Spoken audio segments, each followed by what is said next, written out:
I am 92 years old. I have outlived my wife, I have outlived my friends, I have outlived my enemies, and I've outlived the version of myself that used to give a damn about what people thought of me. I am standing at the very edge of the cliff. I can see the bottom.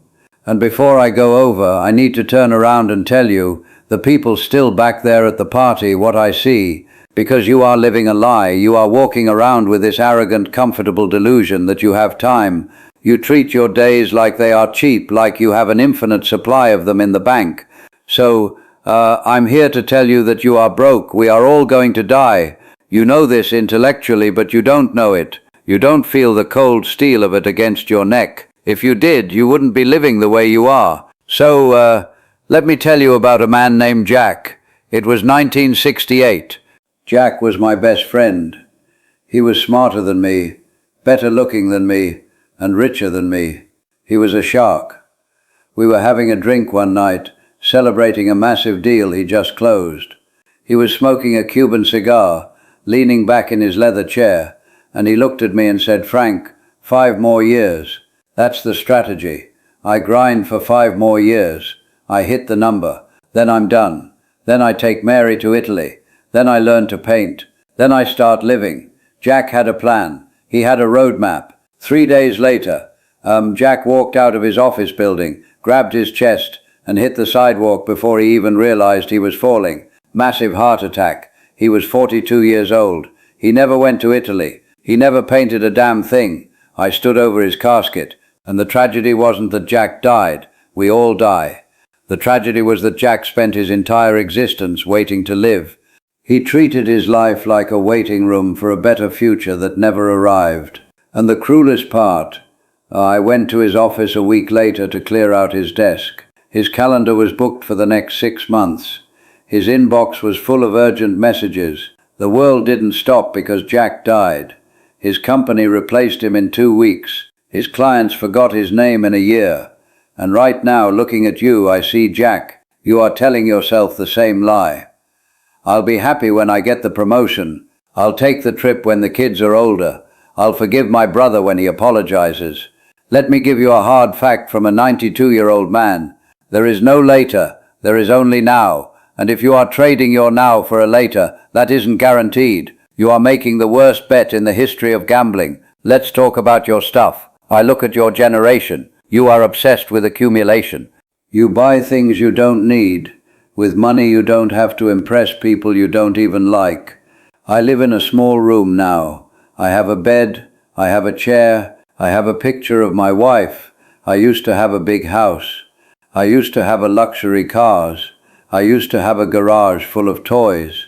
And I am telling you, with the absolute clarity of the end game, it is all garbage. I have been to a lot of funerals. I have never, not once, seen a U-Haul trailer following a hearse. When you die, your kids are going to hire a stranger to come into your house and throw 90% of your precious stuff into a dumpster. The other 10% they'll sell at a yard sale for quarters. That is the sum total of your materialism. Future trash. So why are you putting yourself down so far to buy it? Why are you working 60 hours a week, missing your daughter's childhood to pay for a car that sits in traffic? It is madness. And you won't realize it's madness until you are sitting where I am sitting. And by then it is too late to return the merchandise. Let me tell you about the big victory. It was 1979. I won the Businessman of the Year award in my city. Big banquet. Black tie. I walked up to the podium. People applauded. I felt like a god. I felt like I had won the game. I went home that night, holding the trophy. My house was dark. My wife Eleanor was asleep. My kids were asleep.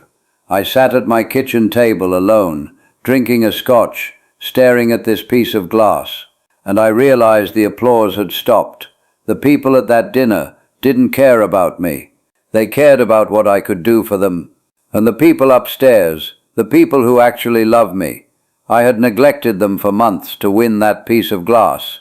I miss my son's varsity games to stay late at the office.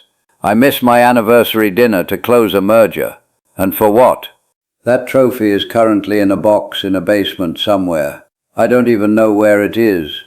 But the memory of my wife's sad eyes when I told her I couldn't make it to dinner, that is right here. That stays. You think your career is your legacy. It's not. It's a transaction. You are selling the hours of your life, hours you will never ever get back to build someone else's castle. If you drop dead today, your job would be posted online before your obituary. Do not worship at the altar of your career. It will not love you back. It will not hold your hand when the lights go out. So what matters? If the money is fake and the career is a trap and the stuff is garbage, what is left? I'll tell you, the only things you get to keep are the things you gave away, the love you gave, the time you gave, the connection. I sit here in this chair and I don't replay my business deals. I replay the Sunday mornings with Eleanor. I replay the sound of my daughter laughing when she was 3. I replay the time I helped a stranger push his car out of a snowbank. That is the only wealth there is. So here is my challenge to you. Here is the no BS strategy for the rest of your life. Number 1. Kill your ego. You are so terrified of looking foolish. You don't take the risk. You don't start the business. You don't ask the girl out. Why? Because you are afraid of what they will think. Let me liberate you. Nobody is watching you. They are too busy worrying about themselves. You are the main character, only in your own head. To everyone else, you are background noise. Stop letting your fear of other people's judgment paralyze you. Their judgment will rot in the ground right next to them. Number 2, practice the last time. This is a stoic technique and it will change your life. Every time you do something, anything, remind yourself that one day you will do it for the last time. One day you will pick up your child for the last time. One day you will kiss your spouse for the last time. One day you will drink a cup of coffee for the last time. You don't know when that day is. It could be 10 years from now. It could be today. If you live with that knowledge, you will never take a moment for granted again. You will taste the coffee.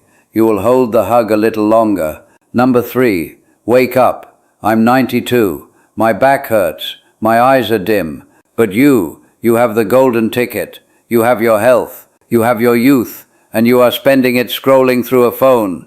You are numbing yourself. Stop it. Go outside. Feel the wind. Look at the sky. Call your mother. Forgive your enemy. Not for them, but because you don't have time to carry the luggage of hate anymore. We are all going to die. It is the only guarantee we have. But most people never actually live. They just exist. They stay safe. They stay comfortable. And then they expire. Don't be like Jack. Don't wait for the 5-year plan. Eat the good food. Buy the plane ticket. Say I love you first, because the clock is ticking. Can you hear it? That is the sound of your life running out. Don't let it run out empty. I'm tired now. Go live.